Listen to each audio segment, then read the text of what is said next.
ಸುದ್ದಿಗಳನ್ನು ವಿವರವಾಗಿ ನೋಡ್ತಾ ಹೋಗೋಣ. ರಾಜ್ಯದಲ್ಲಿ ಎದ್ದಿರುವಂತಹ ಮಳೆಯ ಅಬ್ಬರ ನಿಲ್ಲುವಂತಹ ಲಕ್ಷಣಗಳು ಕಾಣ್ತಾ ಇಲ್ಲ.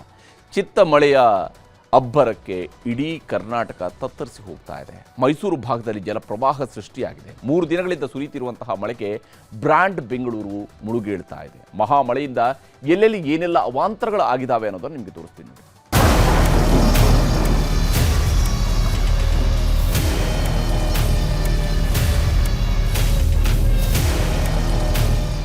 ಕರ್ನಾಟಕದ ಉತ್ತರದಿಂದ ದಕ್ಷಿಣದವರೆಗೂ ಸುರಿಯುತ್ತಿರುವುದು ಬರೀ ಮಳೆ ಮಳೆ ಮಳೆ. ಎತ್ತ ಕಣ್ಣಾಯಿಸಿದ್ರೂ ಬರೀ ನೀರೇ ಕಾಣುತ್ತಿದೆ. ಮಳೆಗಾಲವೇ ಮುಗಿಯೋದಕ್ಕೆ ಬಂತು, ಆದರೆ ಮಳೆ ಅಬ್ಬರ ಮಾತ್ರ ಕಮ್ಮಿ ಆಗ್ತಿಲ್ಲ. ಇದೇನು ಹಿಂಗಾರೋ ಮುಂಗಾರೋ ಅನ್ನೋದೇ ಗೊತ್ತಾಗ್ತಿಲ್ಲ. ಯಾಕಂದ್ರೆ ತುಂಬಿ ತುಳುಕ್ತಿರೋ ಕೆರೆಕಟ್ಟೆಗಳೆಲ್ಲ ಮೇಲಿಂದ ಮೇಲೆ ಕೂಡಿ ಬೀಳುತ್ತಿವೆ. ಜಲಾಶಯಗಳು ಹುಚ್ಚೆದ್ದು ಹರಿಯುತ್ತಿದ್ದು ಲಕ್ಷಾಂತರ ಜನರ ಬದುಕು ನೀರಾಬಟ್ಟೆಯಾಗಿದೆ. ಇಷ್ಟು ದಿನ ಉತ್ತರ ಕರ್ನಾಟಕದಲ್ಲಿ ಬೀಡು ಬಿಟ್ಟಿದ್ದ ಮಳೆರಾಯ ಈಗ ಮೈಸೂರು ಭಾಗಕ್ಕೆ ದಂಡೆತ್ತಿ ಬಂದಿದ್ದಾನೆ. ಮಹಾಮಳೆಯ ಹೊಡೆತಕ್ಕೆ ಬೆಂಗಳೂರು ಸೇರಿದಂತೆ ಮಂಡ್ಯ, ಮೈಸೂರು, ಕೋಲಾರದಲ್ಲಿ ಅಲ್ಲೋಲ ಕಲ್ಲೋಲವಾಗಿದೆ. ಚಿತ್ತ ಆರ್ಭಟಕ್ಕೆ ಚಿತ್ತಾಯ್ತು ಬೆಂಗಳೂರು. ಒಂದೇ ರಾತ್ರಿಗೆ ತೊಯ್ದು ತೊಪ್ಪೆಯಾದ ಬ್ರ್ಯಾಂಡ್. ವರುಣನ ಅಬ್ಬರಕ್ಕೆ ಬೆಂದಕಾಳೂರು ನೆಂದಕಾಳೂರಾಗಿದೆ. ಸಿಲಿಕಾನ್ ಸಿಟಿಯಲ್ಲಿ ರಾತ್ರಿ ಸುರಿದ ಮಳೆ ಹಲವು ಅವಾಂತರಗಳನ್ನು ಸೃಷ್ಟಿಸಿದೆ. ಧೋ ಎಂದು ಸುರಿದ ಮಳೆಯಿಂದಾಗಿ ಸರ್ಜಾಪುರ ರಸ್ತೆಯ ರೈನ್ಬೋ ಲೇಔಟ್ ಜನ ತತ್ತರಿಸಿ ಹೋಗಿದ್ದಾರೆ. ದೊಡ್ಡ ಕನ್ನಳ್ಳಿ ಕೆರೆ ಕೋಡಿ ಒಡೆದು ಲೇಔಟ್ನೊಳಗೆ ನೀರು ನುಗ್ಗಿದೆ. ಹೀಗಾಗಿ ರಾತ್ರಿ ಇಡೀ ಇಲ್ಲಿನ ಜನರಿಗೆ ಜಾಗರಣೆಯಾಗಿತ್ತು. ಕಳೆದ 2 ವರ್ಷದ ಹಿಂದೆಯೂ ಇದೇ ಪರಿಸ್ಥಿತಿ ನಿರ್ಮಾಣವಾಗಿತ್ತು. ಇದೀಗ ಮತ್ತದೇ ಸಮಸ್ಯೆ ಎದುರಾಗಿದೆ.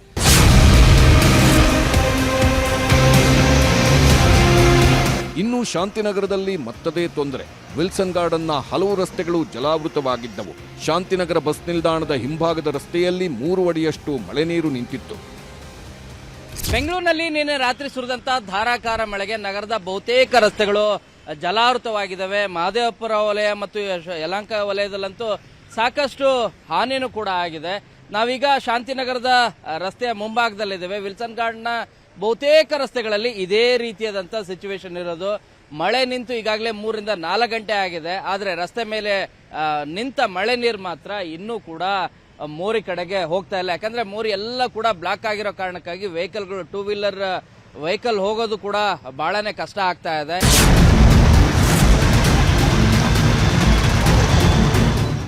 ರಾತ್ರಿ ಸುರಿದ ಮಳೆ ಬಡ ವ್ಯಾಪಾರಿಗಳ ಕಣ್ಣೀರಿಗೆ ಕಾರಣವಾಗಿದೆ.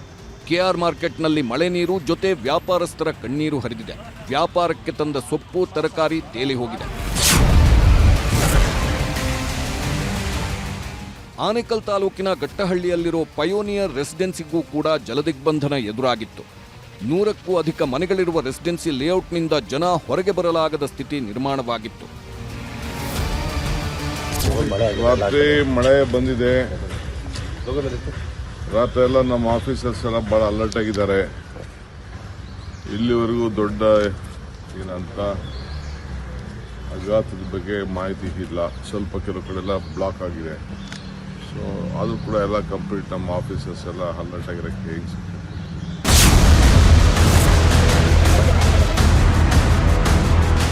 ಇದೇನು ಮಳೆಯೋ ಮಾಯದ ಮಳೆಯೋ ಒಂದೂ ಗೊತ್ತಾಗ್ತಿಲ್ಲ.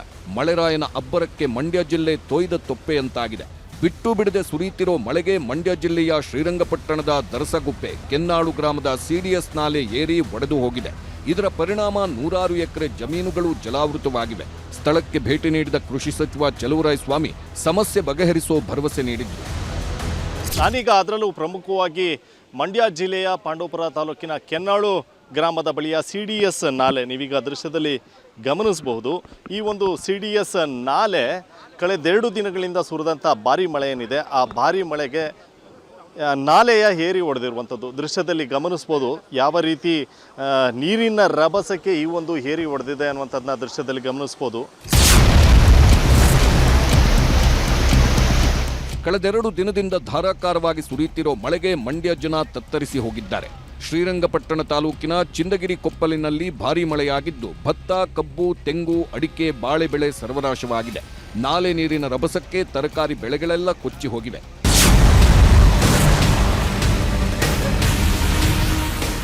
ಮಹಾಮಳೆಗೆ ಶ್ರೀರಂಗಪಟ್ಟಣದಲ್ಲಿ ಅಲ್ಲೋಲ ಕಲ್ಲೋಲವೇ ಸೃಷ್ಟಿಯಾಗಿದೆ. ಹಳ್ಳ ಕೊಳ್ಳಗಳೆಲ್ಲ ಉಕ್ಕಿ ಹರಿಯುತ್ತಿದ್ದು ಸಮಾಜ ಕಲ್ಯಾಣ ಇಲಾಖೆಯ ವಿದ್ಯಾರ್ಥಿ ನಿಲಯ ಮುಳುಗಿ ಹೋಗಿದೆ. ವಸತಿ ಕೊಠಡಿಗಳಿಗೆಲ್ಲ ನೀರು ನುಗ್ಗಿದ್ರಿಂದ ವಿದ್ಯಾರ್ಥಿಗಳು ಹೊರಬರಲಾಗದೆ ಪರದಾಡಿದ್ದಾರೆ. ಮಂಡ್ಯದಲ್ಲಿ ಸುರಿಯುತ್ತಿರೋ ಮಳೆ ಹತ್ತಾರು ಅವಾಂತರಗಳನ್ನು ಸೃಷ್ಟಿ ಮಾಡಿದೆ. ಹೊರವಲಯದ ಮೇಲುಕೋಟೆ ರಸ್ತೆಯಲ್ಲಿರೋ ಸೇತುವೆ ಶಿಥಿಲಗೊಂಡಿದೆ. ಇದೇ ಮಾರ್ಗವಾಗಿ ಬಂದ ಬಸ್ವೊಂದು ಸೇತುವೆ ಪಕ್ಕದಲ್ಲಿದ್ದ ಕಂಬಕ್ಕೆ ಗುದ್ದಿದ್ದು ಕೂದಲೆಳೆ ಅಂತರದಲ್ಲಿ ದೊಡ್ಡ ಅವಘಡ ತಪ್ಪಿದೆ. ಒಂದು ವೇಳೆ ಕಾಲುವೆಗೆ ಬಸ್ ಉರುಳಿ ಬಿದ್ದಿದ್ರೆ ದೊಡ್ಡ ಅನಾಹುತವೇ ನಡೆದು ಹೋಗ್ತಿತ್ತು. ಮಂಡ್ಯ ಮಾತ್ರವಲ್ಲ, ಮೈಸೂರಿನಲ್ಲೂ ವರುಣದೇವ ಅಬ್ಬರಿಸಿ ಬೊಬ್ಬಿರಿದಿದ್ದಾನೆ. ಬಿಟ್ಟು ಬಿಡದೆ ಸುರಿದ ಮಳೆಗೆ ಟಿ ನರಸೀಪುರದ ಜನಜೀವನ ಅಸ್ತವ್ಯಸ್ತವಾಗಿದೆ. ಮನೆಗಳಿಗೆ ನೀರು ನುಗ್ಗಿ ದೊಡ್ಡ ಅವಾಂತರವೇ ಸೃಷ್ಟಿಯಾಗಿದ್ದು, ಕುರುಬೂರು ಗ್ರಾಮದಲ್ಲಿ ಹತ್ತಾರು ವಿದ್ಯುತ್ ಕಂಬಗಳು ಧರಾಶಾಹಿಯಾಗಿವೆ. ಕೋಲಾರ ಜಿಲ್ಲೆಯ ಶ್ರೀನಿವಾಸಪುರ ಪಟ್ಟಣದ ಸಂತೆ ಮೈದಾನದ ಜನರಗೋಳು ಕೇಳೋರಿಲ್ಲದಂತಾಗಿದೆ. ಬಿಟ್ಟು ಬಿಡದೆ ಸುರಿಯುತ್ತಿರೋ ಮಳೆಗೆ ಇಡೀ ಪಟ್ಟಣವೇ ಕೆರೆಯಂತಾಗಿದೆ. ಮೊಣಕಾಲುದ್ದ ನಿಂತ ನೀರಲ್ಲಿ ಮಕ್ಕಳನ್ನ ಬೆನ್ಮೇಲೆ ಹೊತ್ತು ಜನ ಓಡಾಡುತ್ತಿದ್ದಾರೆ. ಮಹಾಮಳೆ ನರ್ತನಕ್ಕೆ ಕೋಲಾರ ಜಿಲ್ಲೆಯ ಹಳ್ಳ ಕೊಳ್ಳಗಳೆಲ್ಲ ಹುಚ್ಚೆದ್ದು ಹರಿಯುತ್ತಿವೆ. ನಿರಂತರವಾಗಿ ಬಿದ್ದ ಮಳೆಗೆ ಅಮ್ಮೇರಹಳ್ಳಿಯ ದೊಡ್ಡ ಕೆರೆ ಕೋಡಿ ಬಿದ್ದಿದ್ದು ಕೆರೆ ಕೆಳಭಾಗದ ಹೊಲಗದ್ದೆಗಳು ಜಲಾವೃತವಾಗಿದೆ. ಇನ್ನು ಖಾದ್ರಿಪುರ ಕೋಲಾರ ನಗರಕ್ಕೆ ಸಂಪರ್ಕಿಸುವ ಅಂಡರ್ಪಾಸ್ನಲ್ಲಿ ಎದೆ ಎತ್ತರಕ್ಕೆ ಮಳೆ ನೀರು ನಿಂತಿದೆ. ಪ್ರತಿ ಬಾರಿ ಮಳೆಗಾಲ ಬಂದಾಗಲೂ ಇದೇ ಪರಿಸ್ಥಿತಿ. ಇಡೀ ಅಂಡರ್ಪಾಸೇ ಜಲಾವೃತವಾಗಿದ್ದು ವಾಹನ ಸವಾರರು ಪರದಾಡುತ್ತಿದ್ದಾರೆ. ಮಳೆಗಾಲ ಶುರುವಾಗಿದ್ದೇ ಆಗಿದ್ದು ಕೆರೆ ಕಟ್ಟೆಗಳೆಲ್ಲ ತುಂಬಿ ತುಳುಕ್ತಿವೆ. ಕೋಲಾರದ ಮುದುವಾಡಿ ಕೆರೆ ಈ ವರ್ಷದಲ್ಲೇ 2ನೇ ಬಾರಿಗೆ ಕೋಡಿ ಬಿದ್ದಿದೆ. ಕ್ಷಣ ಕ್ಷಣಕ್ಕೂ ನೀರಿನ ಮಟ್ಟ ಹೆಚ್ಚಾಗ್ತಿದ್ದು ಕೆರೆ ಪಕ್ಕದ ರಸ್ತೆ ಸಂಚಾರ ಬಂದಾಗುವ ಸಾಧ್ಯತೆ ಇದೆ. ಬೆಂಗಳೂರು ದಕ್ಷಿಣ ಜಿಲ್ಲೆಯಲ್ಲೂ ಭಾರೀ ಮಳೆಯಾಗ್ತಿದೆ. ಚನ್ನಪಟ್ಟಣದ ತಿಟ್ಟಮಾರನಹಳ್ಳಿಯ ಅಂಡರ್ಪಾಸ್ ಜಲಾವೃತವಾಗಿದ್ದು ವಾಹನ ಸವಾರರು ಪರದಾಡುತ್ತಿದ್ದಾರೆ. ಎಲ್ಲೆಂದರಲ್ಲಿ ನೀರು ನುಗ್ತಿರೋದ್ರಿಂದ ಹೆದ್ದಾರಿ ಪ್ರಾಧಿಕಾರ ಇದೆಯೋ ಇಲ್ವೋ ಅಂತ ಜನ ಕಿಡಿಕಾರ್ತಿದ್ದಾರೆ. ಬೆಂಗಳೂರು ದಕ್ಷಿಣ ಜಿಲ್ಲೆಯ ಚನ್ನಪಟ್ಟಣದ ತಿಟ್ಟಮಾರನಹಳ್ಳಿ ಗ್ರಾಮದ ಬಳಿ ಅಂಡರ್ಪಾಸ್ ಏನ್ ನಿರ್ಮಾಣ ಆಗಿದೆ ಸಂಪೂರ್ಣವಾಗಿ ಅವೈಜ್ಞಾನಿಕವಾಗಿ ಕೂಡಿದೆ. ನಿಮಗೆ ನೇರವಾಗಿ ಆ ದೃಶ್ಯವನ್ನ ತೋರಿಸ್ತಾ ಇದ್ದೀನಿ.